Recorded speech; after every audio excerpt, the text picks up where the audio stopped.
in February, 67, there I was on the plane and landed in Coober, Pedy, and it was like an oven.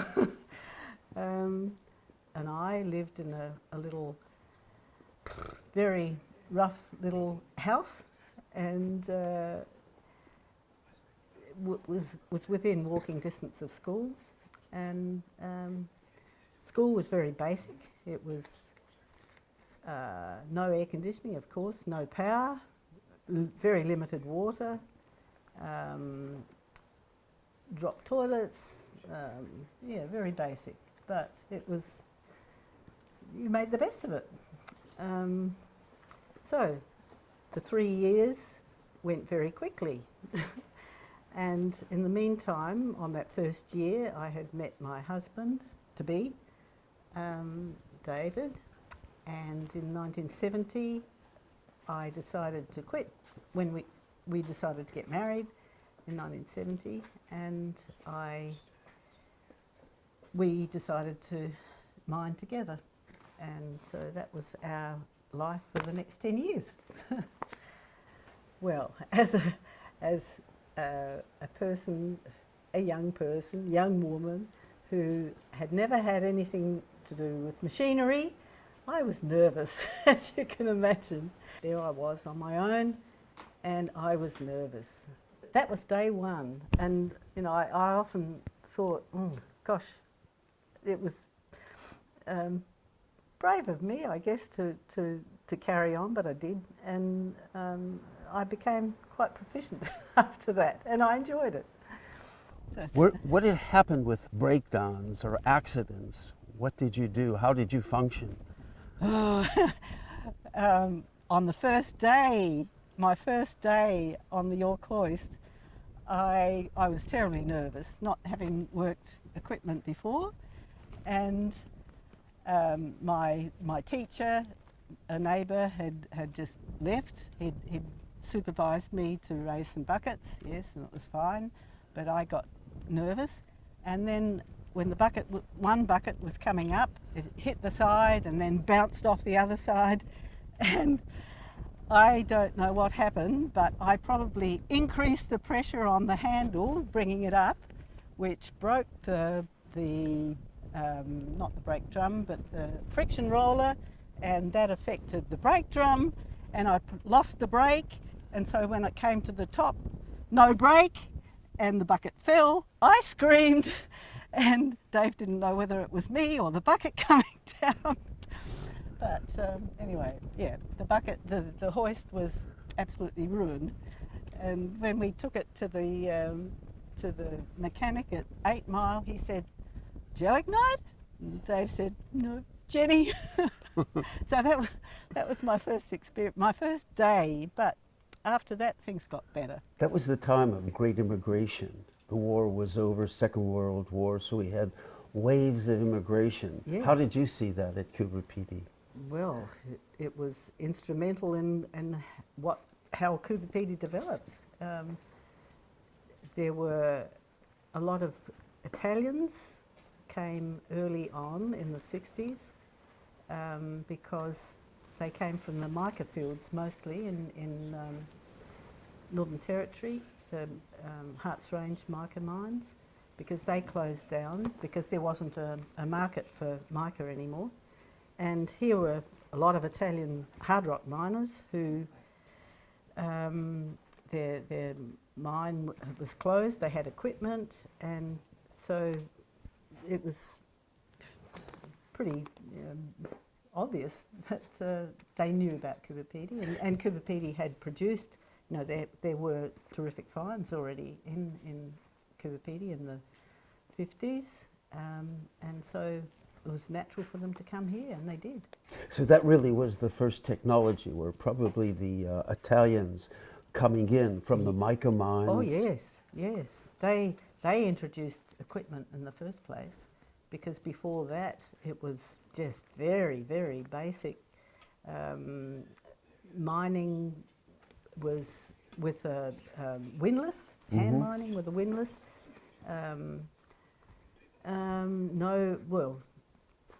They used explosives, yes, but the Italians really bought compressors. They bought heavy equipment. With the waves of immigration, the Coros came. That was important because that was the beginning of this change, the industrial change at Coober Pedy. How did you see that? Without the mechanisation of mining, it would never have developed to the extent that it did. The York hoist, that was introduced in, I think, the 60s, and it too revolutionised pulling dirt out of the mine. And I believe that it was developed in Adelaide.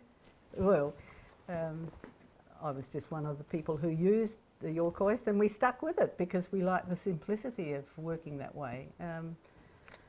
We used to work, we used to do about 6-8 foot of drive a day, which miners today would think, what? But Right. when we would pick, as long as we were on traces all the time, that was fine. That's what we did. We picked our levels down by hand. If there wasn't anything showing, then we might jack pick it. But we never blasted our levels out because we were after every stone that was there. So What type of people were coming here? What type of immigrants found their way here? They had the Snowy Rivers Project, all these other things. What did Coober Pedy offer to these people? Oh, a chance. It was freedom, and it was a chance to just thrive, because leaving Europe, where they had nothing no prospect of anything in war-torn Europe.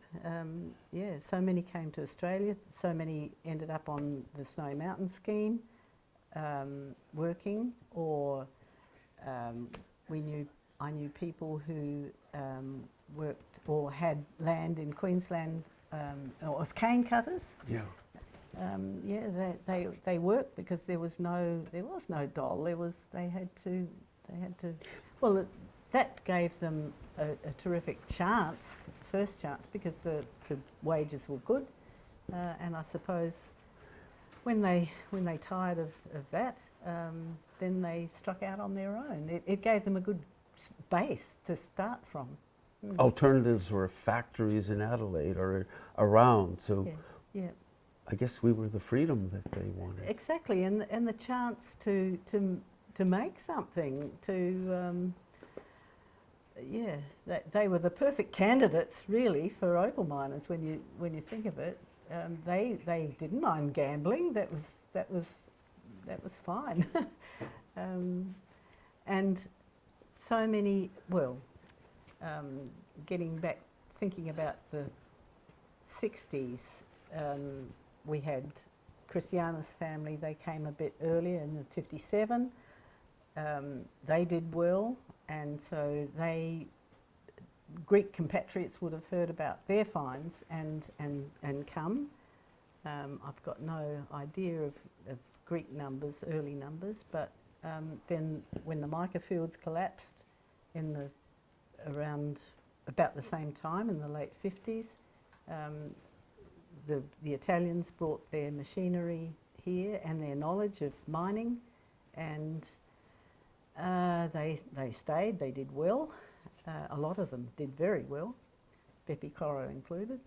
And then the next big wave of migrants, well, of immigrants from post-war Europe, they came from Andamuka, and so we started getting Germans and Polish people and Hungarians and Croatians and Serbians and from Andamuka, and I think the more that came and did well, Wow. it attracted even more. Equipment was pretty basic. Before in the 60s, it was only in the 70s with the development of the blower that it really started changing things, and the blower enabled mining people to prospect faster. What was a blower? I'm curious. Well, It was a they're gigantic... everywhere in Coober, Pedy.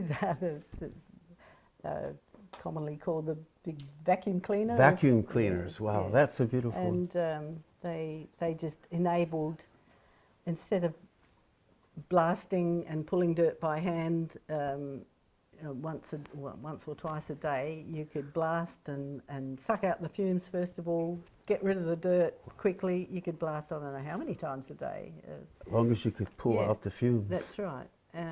So people were just mining a lot faster and exposing more ground, finding more opal, and then we haven't talked about the introduction of drills either. That they did away with sinking by shafts by hand, which was slow and tedious and dangerous work. So after the war, one of the benefits for Australia is that we got this mass immigration, and they were skilled, a lot of the people. Yeah.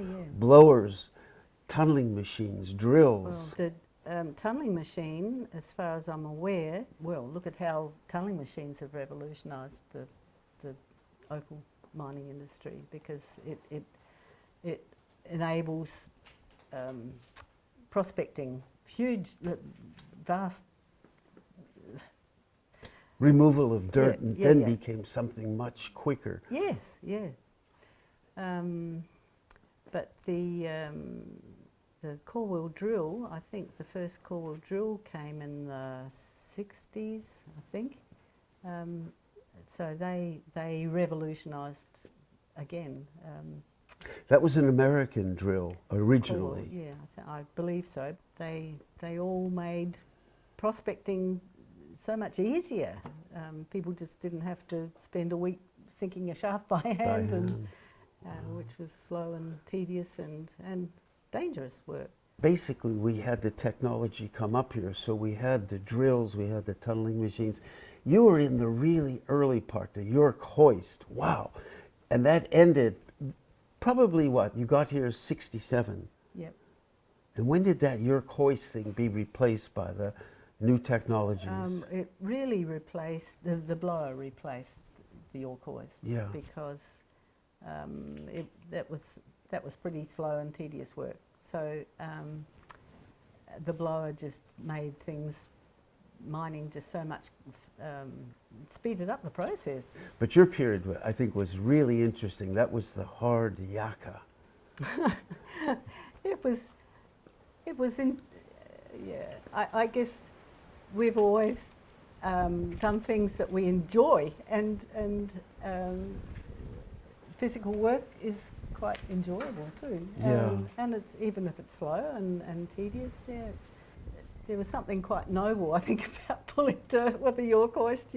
You were you were touching with the opal, really. Your generation of mining the York hoist, you were in touch with the opal. It came right away. You saw what you were getting. Not a long process of tunneling machines, noodling machines.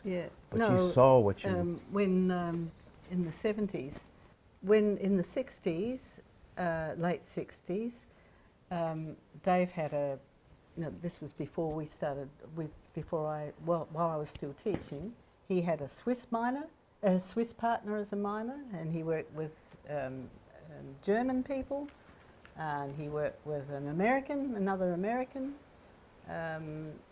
So, yeah, there was always, German people were fairly early here too, in the 60s. It was in the 70s from Andamuka. That's when we got a lot of Hungarians and Croatians, Serbians. There probably would have been up to 50 nationalities easily of people here. But I know that year the population just exploded. and it continued to do throughout the 70s because our population just, well, 3,000, 4,000. Probably up to 5,000, close to 6,000 by the time the 70s ended. Could be. That was the heyday. Yes, yeah. Wow. Probably because of blowers and tunneling machines. Businesses, money was coming in, need for the bank, buyers coming in. Yeah. There was a future for Coober Pedy then. Well, tremendous, yeah. Wow. Can I hear that from Jenny? That because of Coober Pedy really blossomed in those years. It boomed in those years because of immigration. Yeah. So what else? That was the period, the turning period, Jenny. Yeah. Yeah. And it continued through the 80s. I think because we were gone in the 80s and 90s, but by the time we came back in the 90s, at the end of the 90s, we could see that there was a downturn already then. Yeah. But it took a while then to really take hold.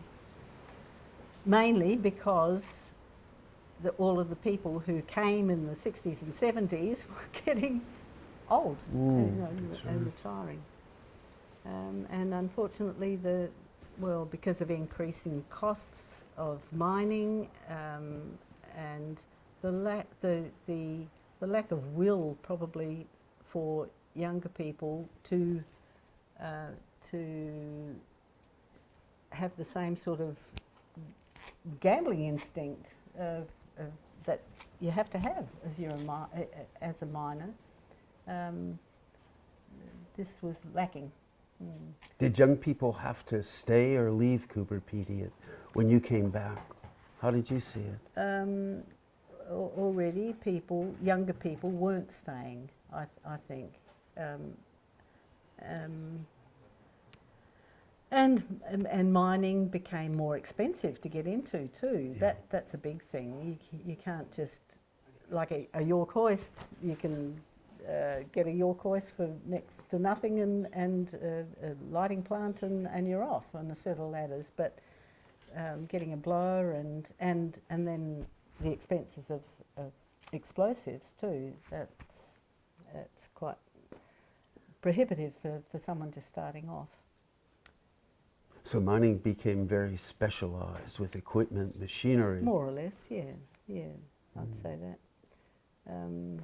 You needed more money behind you. But then there was the black light noodling started, and that was a different branch of mining because everyone knew that opal miners miss a lot of opal, and to mine, well, when it was realised that blacklighting was so efficient at finding opal, that really set in place another industry here. Noodling. Noodling. And it's still going. Yeah. Still going on.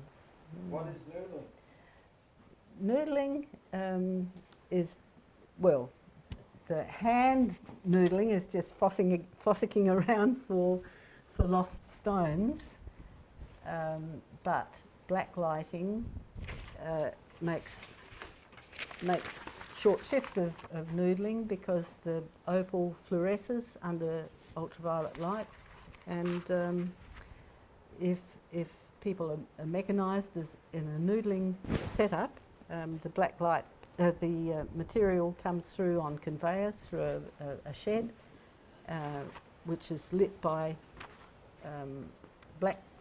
ultraviolet light, and they have pickers in the shed and pick up all the material. So Beginning of a new industry, noodling. Exactly. Yeah, specialized.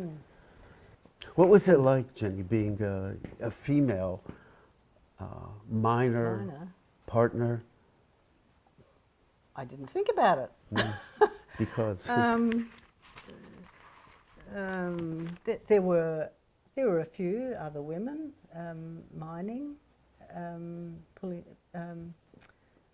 Maria Jukovac, I think she did it. Always mined with her husband.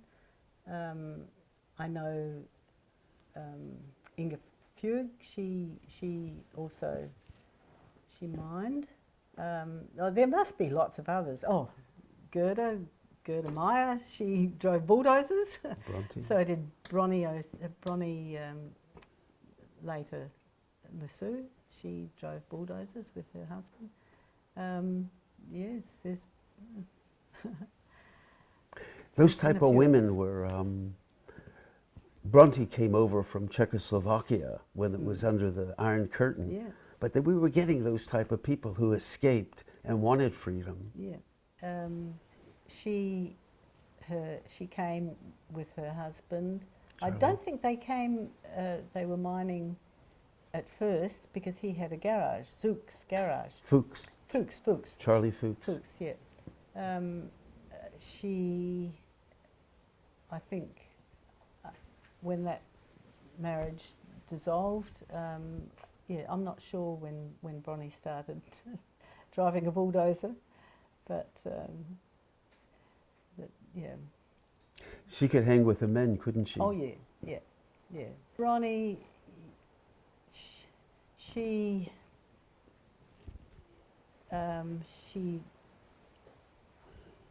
look, I really don't know. I didn't know her in those days. I only knew when she became the canteen manager at school, but she was married to Peter Lassou at the time, and she obviously knew about a lot of where people found opal, and Pete and Bronnie had a noodling plant, and so her knowledge of where people did find was invaluable, because she knew which dumps would be good for noodling. Because as a bulldozer driver, Yeah. Well, and she must have, she probably mixed with a lot of people. Yeah, and knowledge is all important when, to know where people did find, as far as which dumps might be good to noodle. Yeah, so other than that, I can't really tell you about Bronnie. Look, I as far as women mining, a lot of women noodled, just hand noodle. They'd go out onto the fields and hand noodle for their sort of pocket money or extra money. I think a lot of them did, because when people got onto really good opal, and especially with when dozer cuts were all in favour, the dozers pushed out a lot of opal, and so and the same is true with blowers too. We've got photos of blower dumps just covered in people noodling, because they missed pockets, and so it was, as soon as it's up on the dump, it's free for all. Yeah. So it was good money for a lot of women. Excuse me. Jenny, what type of person or people were actually doing the mining? Well, mining it's a very individual sort of occupation. Big companies could never successfully mine here, because when you're looking for something, tiny, and a good stone can be worth thousands, and it's too easy to pocket. It's too easy to. So companies, they just can't compete with individuals, and it's partnerships. As I said before, it's been said that finding a partner, a good partner, is the hardest thing in Coober Pedy. Someone who you can trust, someone who who's always there. Yeah. So it was sort of a battle between trust and greed always Well, that sort made of. that company, you had to adjust to that. Yeah.